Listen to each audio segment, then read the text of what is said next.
Khulna metropolitan পুলিশের হেডকোয়ার্টার্সে তালা দিয়েছে বিক্ষুব্ধ শিক্ষার্থীরা। আগামী 24 ঘন্টার মধ্যে তাদের দাবি না মানলে আরও কঠোর আন্দোলনের হুঁশিয়ারি দিয়েছে তারা।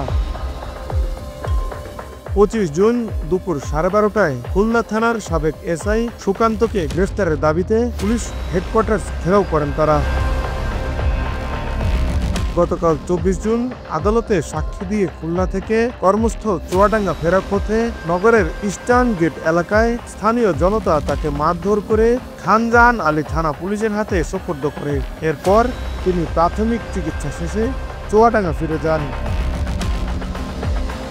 খুলনা মেট্রোপলিটন পুলিশ কমিশনার জানিয়েছেন, এসআই সুকান্তর বিরুদ্ধে 2টি মামলা রয়েছে, তবে সেই মামলা এখনও তদন্ত চলছে।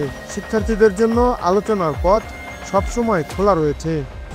এসআই সুকান্ত সে একজন পুলিশ সদস্য, সে কিন্তু পলাতক না, সে কোনো একটা ইউনিটে চাকরি করতেছে এখনও।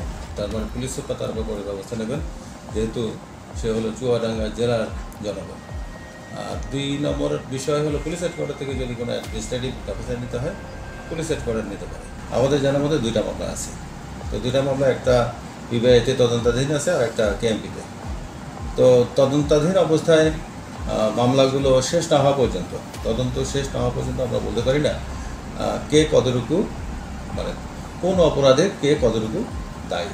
এখন তারা যদি কথা বলতে চায় তাহলে অবশ্যই কথা বলবো।